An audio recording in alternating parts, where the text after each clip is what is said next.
IIM Indore के professor सुभोमे day और doctor दीपक जारोलिया पीएमआईआर ने देश के सांसदों का सर्वे किया है, जिसमें कई पैमानों पर सांसदों को परखा गया। इस सर्वे के मुताबिक इंदौर के सांसद शंकर लालवानी कोरोना के कठिन काल में सबसे बेहतर लीडर साबित हुए हैं। इसी विषय में इंदौर साधना न्यूज जिला ब्यूरो तबरेज खान ने सांसद शंकर लालवानी से खास बातचीत की है। देखिए, आज हम मौजूद हैं इंदौर के लोकप्रिय सांसद श्री शंकर लालवानी से चर्चा करने के लिए। शंकर लालवानी वो शख्सियत हैं जिन्होंने कोरोना महामारी के बीच जो उल्लेखनीय कार्य किए हैं उस कठिन दौर में, उसको लेकर कि आईएमआई द्वारा देश के सभी सांसदों का सर्वे कराया गया, जिसमें इंदौर के लिए सबसे गौरवशील समय है कि आज शंकर लालवानी उसमें प्रथम स्थान प्राप्त करके आए हैं। लालवानी जी, साधना न्यूज में आपका इंदौर जिस तरीके से स्वच्छ भारत अभियान में 4 बार प्रथम आया है, इसी तरीके से आज आपने इंदौर का नाम रोशन किया है और इस कोविड महामारी के बीच जो सर्वे हुआ है जिसमें आपने उल्लेखनीय कार्य किए हैं उसमें आपको प्रथम स्थान प्राप्त हुआ है, उसको लेकर के क्या कहेंगे? देखिए, ये जो कोविड का समय था उस समय माननीय प्रधानमंत्री जी ने हमें सब सांसदों की बैठक में एक बार बात कही थी, फरवरी अंत में और मार्च के प्रथम सप्ताह में थी संभवतः। बजट सत्र में उन्होंने कहा था कि आने वाला समय बहुत चुनौतीपूर्ण समय है और इस चुनौतीपूर्ण समय में आपको सेवा के अवसर मिलेंगे। और हमने देखा जिस दिन पहले दिन लॉकडाउन हुआ उस पहले दिन से ही हमने अपना मोबाइल सोशल मीडिया पे नंबर डाल के ये कहा था, अगर किसी को कुछ समस्या हो, किसी को कुछ जानकारी चाहिए, क्या हम मदद कर सकते हैं, वो कह सकते हैं। और वो पहला दिन था, वो मोबाइल नंबर ऐसा वायरल हुआ कि उस मोबाइल नंबर को, जो मेरा व्यक्तिगत मोबाइल नंबर है, उस मोबाइल नंबर को हमने कॉल सेंटर में तब्दील करा और एक साथ कॉल, उस मोबाइल पे 5 लाइनें एक साथ चलती थी। जो व्यक्ति जो समस्या रहती थी उसमें हमारे कॉल सेंटर पे नोट होती थी, उनका नंबर नोट होता था। कभी किसी को राशन की आवश्यकता पड़ती थी तो उस एरिया में हमने राशन पहुंचाने के लिए हमने पूरी टीम बना के रखी थी अलग अलग क्षेत्रों के लिए। कभी कभी लोगों को भोजन, तैयार भोजन की आवश्यकता पड़ती तो उसके पैकेट हमने बनाते थे। पहले एक भोजनशाला बनी, फिर दूसरी भोजनशाला बनी, ऐसे 11 भोजनशाला अलग अलग क्षेत्रों में बन रही थी। कभी कभी लोगों को लगता था कि हमें बाहर से आना है तो उसके लिए ई पास बनाना है, या बाहर जाना है तो उसके लिए गाड़ी चाहिए, तो उसके लिए ट्रांसपोर्टेशन के लिए कमेटी बनी थी। एक मेडिकल के लिए कमेटी अलग बनी थी। वो मेडिकल की जो महत्वपूर्ण कमेटी थी वो उसमें इस प्रकार था कि जो पेशेंट थे जब पॉजिटिव आते थे पहले तो टेस्ट कराना। हमने उस समय देखा कि टेस्ट यहाँ जो कैपेसिटी थी लैब की वो 30-40 की थी, उसको 300-400 में तब्दील करा। एक समय ऐसा है कि जो किट थे, टेस्ट सैंपल तो ले लिए लेकिन उसकी जांच नहीं हो पा रही थी क्योंकि हमारे पास जो लैब थी उसकी कैपेसिटी इतनी नहीं थी। हमने उसको बाहर भिजवाने की व्यवस्था, उस समय कोई ट्रांसपोर्टेशन की व्यवस्था नहीं थी। माननीय मुख्यमंत्री जी से मैंने कह के उनका जो हवाई जहाज है सरकार का, उसमें हमने सीट खोलकर बॉक्स कार्गो बना के उस हवाई जहाज में टेस्टिंग के लिए हमने किट वो भेजे। तो इस प्रकार के उस समय जो जो आवश्यक था वो सब करने का प्रयास किया। हॉस्पिटल में जब पेशेंट आता था तो हम उनसे पहले तो ये पता लगाते थे कि किस स्टेज का पेशेंट है, उसके क्या बीमारी है, क्या सिम्टम है। कभी एसिम्टोमेटिक होता था तो उनको होम आइसोलेशन करते थे, उसका हमने कंट्रोल रूम जीएसआईटी में बनाया था और उसमें डॉक्टरों की व्यवस्था की। वो वीडियो कॉल करके, मैं हफ्ते में 3 दिन में खुद जाता था, लोगों से, पेशेंट से वीडियो कॉल बात करता था। हर 4 घंटे में हमारे डॉक्टर उनसे बात करते थे, वहाँ हम दवाई पहुँचाने की व्यवस्था करते थे। अगर उनमें से किसी की तबीयत ठीक नहीं रहती तो उनको हॉस्पिटल में एडमिट कराना, मरीज किस स्टेज पे वो हमको पता लगाना था, क्योंकि अगर ज्यादा थोड़ी समस्या है तो उसको हम रूम में रखते थे और अगर ज्यादा उसकी स्थिति खराब है। सवाल कि उस समय इस कठिन दौर में जब लोगों में भय का वातावरण था कोरोना को लेकर के, उस समय आप हर जगह जाते थे, हमने उस समय भी आपका इंटरव्यू किया था, हर जगह आप मौजूद रहते थे। आपको कोई आम जनता से कॉल करता था, उसकी परेशानी में तुरंत आप संज्ञान लेकर अधिकारियों को दिशा निर्देश देते थे। उस समय आपको ये डर नहीं लगता था कि कहीं मैं इस महामारी की चपेट में नहीं आ जाऊं?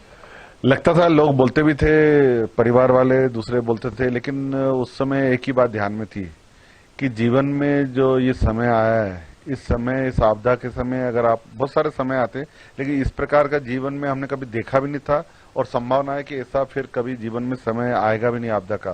तो ये समय में अगर हमने कुछ कर पाए लोगों के लिए तो ये जीवन भर हमारे लिए भी और दूसरों के लिए भी रहेगा कि हमने इस आपदा के सामने कुछ सेवा का कार्य किया, तो वो ध्येय लक्ष्य था।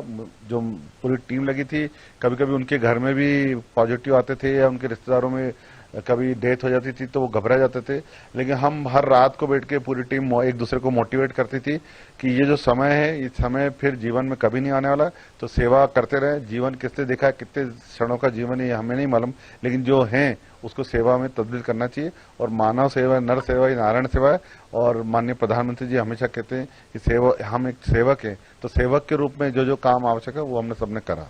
देखने में आया जब से आप चुनाव जीते हैं, ताकि लगातार इस सीट से 8 बार सांसद रही हैं, आपको मौका मिला, लेकिन उस मौका मिलने के बाद आप बहुत ही अच्छे वोटों से यहाँ जीते, और जिस तरीके से आप उस जीत के बाद से मेहनत कर रहे हैं इस क्षेत्र में, लगातार आप एक्टिव रहते हैं, उस एक्टिव रहने का राज क्या है?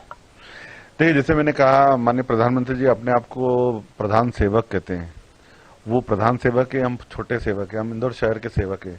और शहर के लोगों ने जितना प्यार और आशीर्वाद दिया है, तो ये अब हमारी जवाबदारी है कि लोगों की सेवा करें। सांसद जी, एक चीज तो ये भी है कि इंदौर में जितने भी विधायक है वो इतने नहीं दिखते हैं जनसेवा में जितने आप दिखते हैं। हर जगह आप बिल्कुल बने रहते हैं, चाहे बाहर त्योहार हो, कुछ भी हो, आप हर जगह नजर आते हैं।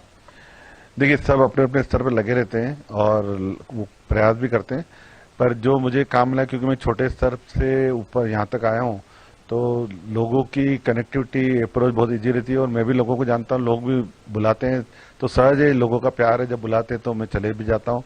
और जिस प्रकार मैंने कहा, एक सेवक के रूप में काम करना है, उस सेवक के रूप में काम कर रहा हूँ। आज नंबर 1 का खिताब मिला है, एक इंदौर के लिए गौरव का पल है, इसको लेकर के आप ये इस खिताब को किसको समर्पित करेंगे? देखिए, माँ अहिल्या की नगरी है, और माननीय प्रधानमंत्री मोदी जी ने जिस प्रकार आह्वान किया था कि सेवा का अवसर, माननीय प्रधानमंत्री जी के नेतृत्व में जो उन्होंने कहा था, और माँ अहिल्या की नगरी के सभी लोगों को जो हमने मिल के काम किया, ये उनको समर्पित है। अभी जो कोरोना का टीका आ गया है, जो वैक्सीन है, उसको लगाने के लिए किस तरीके की तैयारियां की है? ड्राई ट्रायल जो हमने किए, पूरी व्यवस्था की है, और मुझे लगता है संभवतः पूरे प्रदेश में इंदौर में सबसे ज्यादा टीके लगने वाले हैं।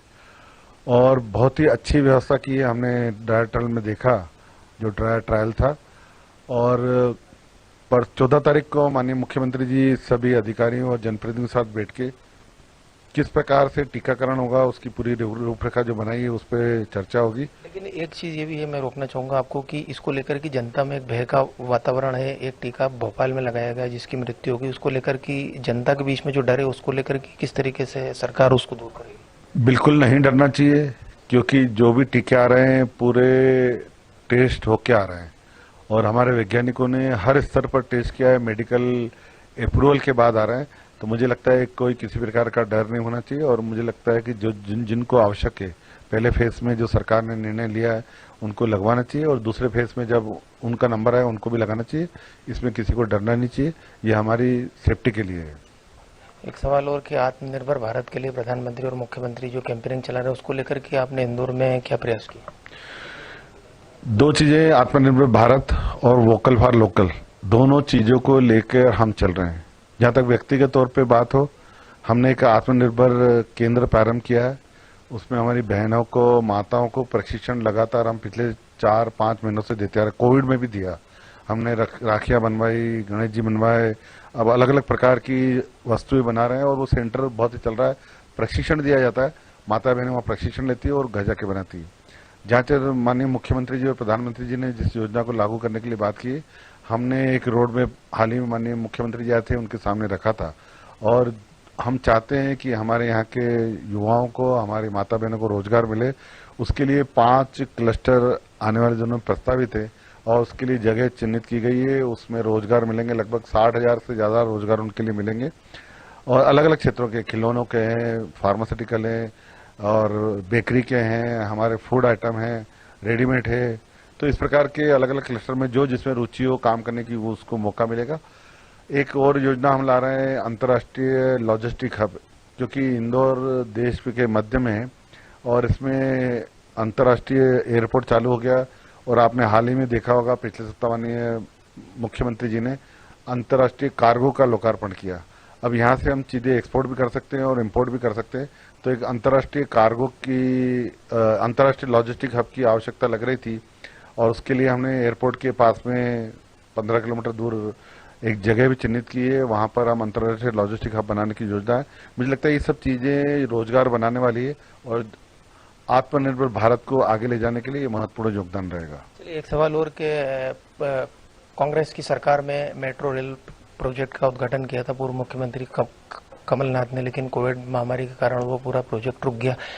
आज उसी को लेकर के आपने अधिकारियों की मीटिंग ली थी। इंदौर को कब तक मेट्रो की सौगात दिला पाएंगे?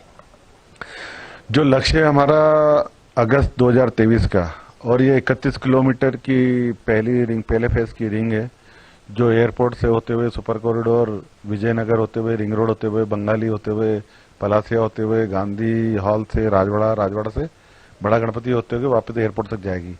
इसमें कुल 29 स्टेशन है और लगभग गांधी हॉल तक ये ऊपर से ही जाएगी मेट्रो, और गांधी हॉल के बाद एयरपोर्ट तक नीचे से अंडरग्राउंड जाएगी।